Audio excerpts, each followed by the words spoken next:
Contoh di Quran Firaun. Ibu kenal Firaun? Ayo bilang kenal. Langsung saya berhenti pengajian nih. Ada ibu yang angguk, mohon Pak. Aduh. Firaun itu bukan nama asli, gelar. Faraoh, gelar pemimpin tertinggi di Mesir pada waktu itu. Raja.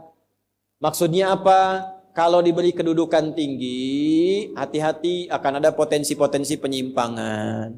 Harus paham orang sekitaran, mitigasikan siapa orang terdekat, siapa yang membisikkan, kalimat apa yang diberikan. Korun bukan nama asli. Ya. Koroh asalnya, yang punya harta banyak seperti sebenua. Hati-hati kalau punya harta banyak, semakin naik harta, semakin ada potensi penyimpangan. Potensi dengan harta yang menyimpang disebut bagho, potensi kedudukan yang menyimpang disebut togo. Idhab ila fir'auna innahu togo, inna qaruna kana min qaumi Musa fabagho. Kalau belum kaya, gayanya biasa, nyapa, jalan masih bisa assalamualaikum. Sudah jadi crazy rich, richnya hilang, crazy-nya muncul. Udah pamer, flexing, macam-macam. Potensi penyimpangan bisa terjadi. Balik lagi, terapkan rumus ini kepada hadis tadi. Ada seorang sahabat jatuh cinta pada seorang perempuan. Nah, jatuh cinta ini akan terjadi dimanapun. Termasuk jamaah-jamaah ini nih. Hati-hati bu tuh. Ya, jatuh cinta. Nah, perempuan yang ditaksir ini namanya Ummul Qais. Kata Ummul Qais, nah ini panduan bu, bagus. Kalau kamu mencintaiku, ikut hijrah, ikut Nabi.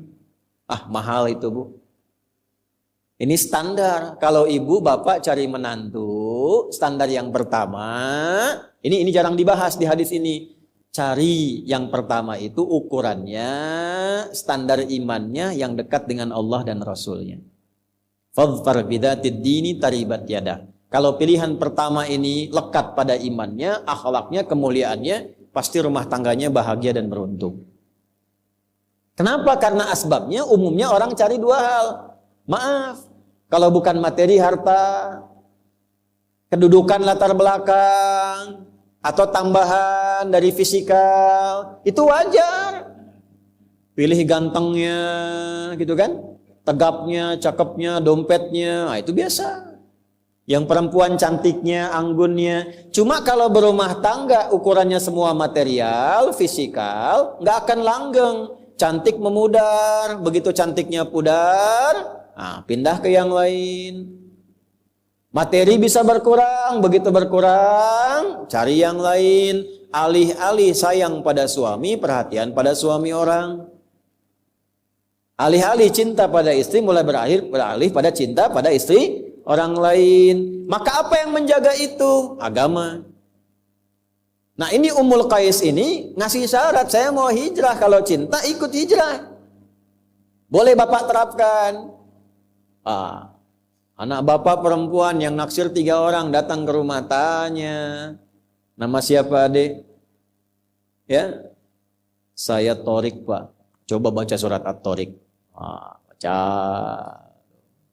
Alhamdulillah, bagus, masuk list 1, ya kan?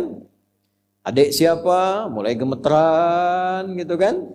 Saya Ibrahim pak, baca Ibrahim, surat Ibrahim, surat 14, lancar, gitu kan? Yang ketiga, coba baca, gitu kan? Waduh, gak lebih repot lagi karena panjang. Abdi Yusuf pak, cuman panggilan sehari-hari, kulhu. Apa-apa, sekarang mulai marak tuh, mau nikah hafal Ar-Rahman dulu, gitu kan? Walaupun namanya Asep, hafalannya Ar-Rahman. Gak apa-apa itu buat ngejaga. Cek, lihat sholatnya, lihat agamanya, apalagi musim-musim seperti sekarang. Ya, yang kadang-kadang untuk nikah, masuk Islam hanya sekedar masuk buat nikah. Cek kepastiannya. Nah ini, yang pertama, ini jarang dibahas nih kajian 1 ini. Maka lelaki ini memutuskan karena saking cintanya ikut hijrah. Pelajaran kedua, cinta itu kadang-kadang awas membutakan pikiran.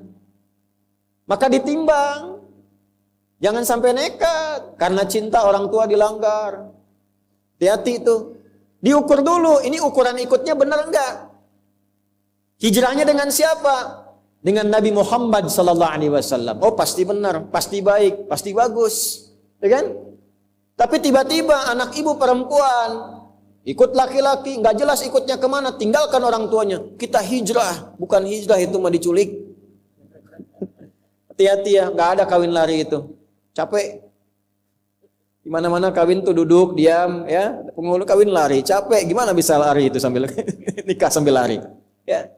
Jangan sampai dilanggar. Yang rawat bapaknya, yang rawat ibunya, uangnya habis. Taat pada ibunya nggak ada, pada bapaknya tertinggal. Kok tiba-tiba bisa taat pada orang baru dikenal, akad aja belum?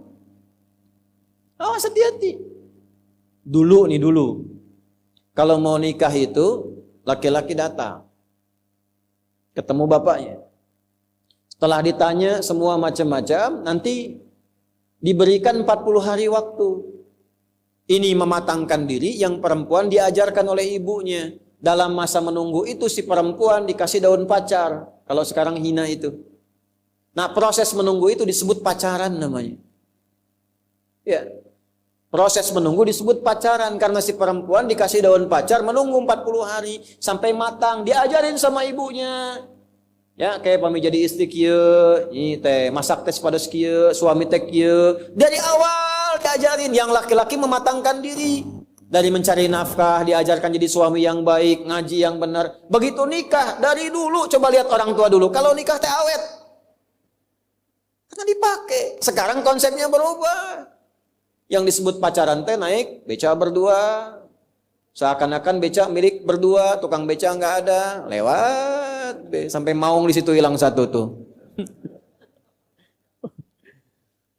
Ustadz, kenapa belum kajian di Istiqomah? Saya tuh bingung, pas lewat saya bilang maungnya kan tadinya 4 tuh, ya tinggal 3.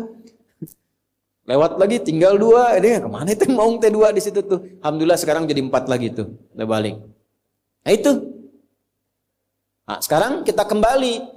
Jadi setelah memutuskan ikut hijrah, berangkatlah ke Yathrib, kelak jadi Al-Madinah Al-Munawwarah, ya. Ini merasa ada yang nggak lengkap, saya takut hijrah saya ini hukumnya salah. Karena motivasinya untuk mengejar Ummul Qais. Apa ini pesan moralnya? Salah satunya sebelum masuk ke hadisnya. Pesan moralnya boleh jadi juga ada yang ingin hijrah. Hijrah itu kan nggak harus pindah tempat. Hijrah itu asalnya berpindah keadaan dari yang kurang baik jadi baik. Dari yang belum dekat dengan Allah jadi dekat dengan Allah. Tidak harus pindah tempat. Kecuali kalau di tempat itu tidak bisa mendekatkan diri kepada Allah. Di tempatnya mau sholat susah, hijrah. Tapi kalau di tempat itu yang ke masjid banyak, yang ngaji banyak, cuman Anda yang belum ke masjid. Anda ingin hijrah, nggak usah pindah tempat, pindah kebiasaan. Ini rumah Masjid Al-Ikhlas, tetangga masjid. Jarak cuma 2 meter, speakernya ke arah rumah begini. Belum sempat ke masjid juga, tiba-tiba terfikir, kenapa saya belum mau ke masjid? Tiba-tiba berubah, nah itulah hijrah. Jelas? Tidak harus pindah tempat, bisa di pekerjaan. Ya, di pekerjaan Anda sulit untuk bisa menunaikan sholat. Mohon maaf, mau sholat susah, apalagi mau ngaji. Ya, sedangkan rezeki Allah sudah atur, pasti diberi. Catat tuh konsep itu. Tolong tanamkan pada jiwa kita. Kita itu rukun iman ada 6. 1 sampai 5 sering lulus, yang ke-6 sering gagal. 6 tuh kodo dan kodar. Di antara kodo dan kodar itu rizki. Rizki kita itu diatur, pasti diberikan kalau mau bergerak. Jadi prinsipnya kerja dimanapun rizki pasti datang. Ya, jadi kenapa harus memilih tempat pekerjaan yang menjauhkan seseorang dari Allah? Sok pilih mana? Gaji 100 juta tapi nggak bisa sholat. Atau gaji 1 juta bisa sholat. Tidak ada pilihan ketiga, 2 ini aja. Oh, pilih mana? Gak mudah kan? Ya, karena wajahnya udah kelihatan 100 juta sholat gitu. Sekarang ada orang milih jaga toko, gaji nggak seberapa, tapi nggak sholat. Jumatan nggak sempat, 5 waktu dibatasi.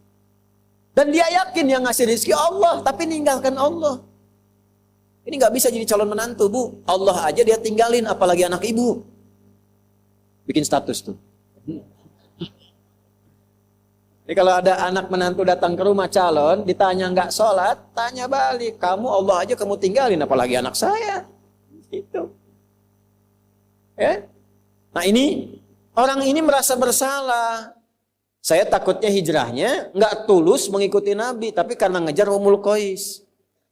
Dikonsultasikanlah kepada Nabi. Itu sahabat tuh saking dalamnya pengetahuan tentang keimanan, sampai konsultasi. Maka datanglah beliau kepada Nabi sallallahu alaihi wasallam menanyakan, ya Nabi, status hijrah saya bagaimana? Saya hijrah saking cintanya dengan Ummul Qais, saya ikuti hijrah ini. Apakah hijrah saya sah? Nah, kurang lebih begitu.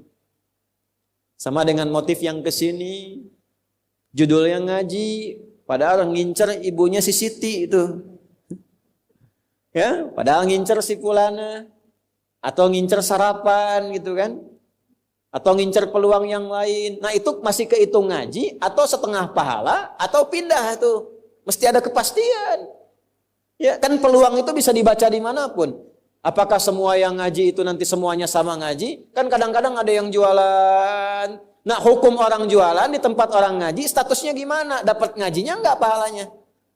Kalau dengar ngaji itu sambil jualan, dapat enggak tuh pahala ngajinya? Atau cuma dihitung jualannya saja. Inilah hadis yang mengatur tentang hukum demikian. Hukum haji, ada yang jualan.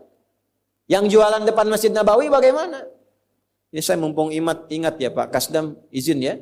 Nanti bulan depan kalau kajian, yang persit itu, UMKM-nya, itu tolong di depan tuh, dibikin stand. Ya, jamaah nanti beli itu hidupkan. Supaya hidup. Ya, yang persit-persit kan ada UMKM tuh, yang bikin kue, bikin makanan itu sampingkan, jadi sarapan bareng di situ. Ya, hidup. Jadi suasananya betul-betul manunggal sama, nyatu. Itu yang diajarkan Nabi dulu begitu. Ya, makanya Abu Darda bikin warung itu depan Masjid Nabawi. Tapi waktunya sholat, setelah itu baru jualan. Kan indah ya, jualan nasi uduk. Nah, ngaji dulu, begitu selesai baru jualan. Ya. Nah, ini balik nih, bagaimana hukumnya seperti itu? Maka keluarlah kalimat Nabi yang tadi kita bacakan secara bersanad. Maka Nabi komennya begini. Qala Rasulullah sallallahu alaihi wasallam, innamal a'malu binniyat. Ya, saya bahas sedikit-sedikit. Innama adatul hasri li hasril hukmi 'alal madhkuri. Innama huruf pembatas untuk membatasi hukum pada yang disebutkan saja. Jadi ini rumus ya, ini mahal nih kuncinya, ngajinya agak mahal. Kalau baca Quran, baca hadis ada innama di awalnya. Maka hukumnya terbatas pada yang disebutkan saja. Nggak boleh keluar dari yang disebutkan. Contoh gini, zakat itu dikeluarkan pada berapa golongan? 8. Ada di mana? Surah ke-9. Ayat berapa? Ayat ke-60. Itu dibuka dengan innama shadaqatu. Cara menerjemahkannya, zakat itu hanya boleh dikeluarkan pada golongan berikut. Lil fuqara 1, wal masakin 2, wal amilina 'alaiha 3, wal muallafati qulubuhum 4, wa fir riqab 5, wal gharimin 6, wa fi sabilillah 7, wa ibnis sabil 8. Ke-8 ini, di luar 8 enggak boleh. Yatim disebut enggak tadi? Tidak, karena tidak disebut boleh enggak terima zakat? Belum tentu. Kalau yatimnya fakir boleh. Yatimnya miskin boleh. Bill Gates punya anak yatim, terima zakat enggak? Enggak, bapaknya orang kaya. Ya kan? Tapi kalau punya sifat yang tadi, boleh diberikan. Tapi infak boleh terima. Infak itu tidak harus uang. Teman Anda kaya, orang paling kaya sekota Bandung, muslim, meninggal bapaknya, yatim anaknya, sahabat Anda, tidak dikasih zakat, tapi infak boleh. Tahu anak itu senang mainan, ada robot-robotan, belikan itu sebagai infak penyambung persahabatan dengan bapaknya. Ada di mana ayatnya? Quran surah 2, ayat berapa? 215. Bagaimana bunyinya? Yas'alunaka madza yunfiqun. Mereka konsultasi pada Muhammad, kalau mau infak bagaimana? Qul ma anfaqtum min khair. Katakan kalau mau infak cari yang terbaik. Untuk 5 golongan, 1 lil walidain orang tua, 2 wal aqrabin kerabat, 3 wal yatama, masuk di sini anak yatim. 4 wal masakin orang miskin, 5 wabnis sabil dalam perjalanan sulit. Paham sampai sini? Ini innama, nggak boleh keluar dari 8 tadi. Hadis yang disampaikan oleh Nabi diikat dengan innama, artinya hukumnya terbatas. Innamal a'malu, semua perilaku, perbuatan itu, baik Anda hijrah, atau Anda makan, Anda minum, Anda kerja, Anda nulis, apapun pekerjaan Anda, mau di militer, di birokrasi, mau ngajar, termasuk ustadz yang ceramah, kiai yang berfatwa, habib yang mengajar, semua perbuatan itu dihukumi benar tidaknya, berpahala tidaknya, jadi ibadah atau rutinitas bin niat, bergantung pada niatnya.